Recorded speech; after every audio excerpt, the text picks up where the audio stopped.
Ողջույն սիրելի բարեկամներ։ Մոսկվայի դպրոցներից մեկում դասերից սկսել էր բացակայել աշակերտներից մեկը։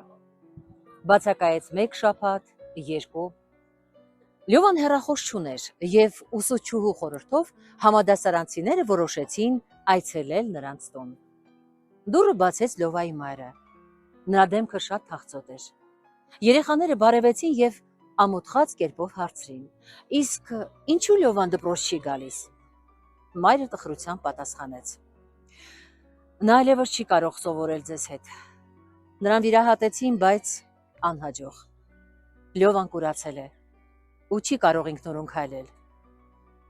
Երեխաները լռեցին ու միմյանց նայեցին։ Հանկարծ նրանցից մեկն առաջարկեց. Իսկ մենք հերթով նրան դպրոց կուղեկցենք եւ տուն կճանապարհենք եւ կօգնենք դասերը սովորելու։ Միմյանց հերթ չտալով սկսեցին ծլվլալ համադասարանցիները։ Մարիկի աչքերում արցունքներ երևացին։ Նա երեխաների սենյակ տարավ։ Քիչ անց պատերը ձեռքով շոշափելով ներս մտավ Լյովան, աչքերին վիրակապ։ Երեխաները քարացան։ Իրականում նրանք նոր հասկացան, թե ինչ դժբախտություն է պատահել իրենց դասընկերոջ հետ։ Լյովան դժվարությամբ ասաց. Բարև ձեզ։ Եվ այդ ժամանակ բոլորը վրա տվեցին իրենց առաջարկներով։ Ես վաղը կգամ ձեր տուն ու քեզ դպրոց կուղեկցեմ։ Իսկ ես կպատմեմ, թե ինչ ենք անցել հանրահաշվից։ Իսկ ես պատմության դասերը կպատմեմ քեզ։ Լյովան չգիտեր, թե ում լսեր, եւ միայն շփոթված գլխով էր անում։ Մարիկի դեմքով անձրևի պես արցունք էր հոսում։ Գնալուց հետո երեխաները պլան կազմեցին, թե ով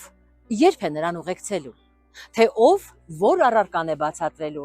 թե ով է զբոսնելու Լյովայի հետ եւ դպրոցից տուն ուղեկցելու։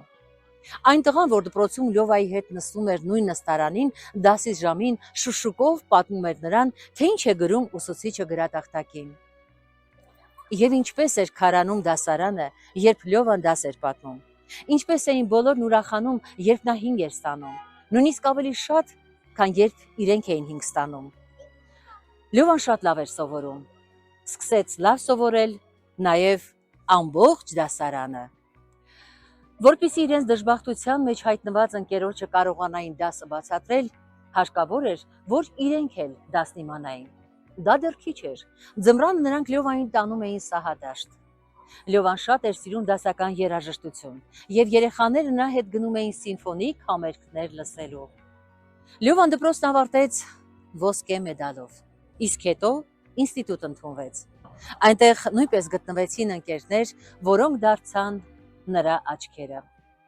Ինստիտուտից հետո Լյովան շարունակեց ուսումը եւ ի վերջո դարձավ աշխարհահռչակ մաթեմատիկոս, ակադեմիկոս Լև Պոնտրյագինը, Լև Սիմեոնի Պոնտրյագին, խորհրդային մաթեմատիկոս, 20-րդ դարի խոշորագույն մաթեմատիկոսներից մեկը։ Սիրելիներս, ձեզ հետ էր Մանուշակ Շիրինյանը, կհանդիպենք, լավ մնացեք։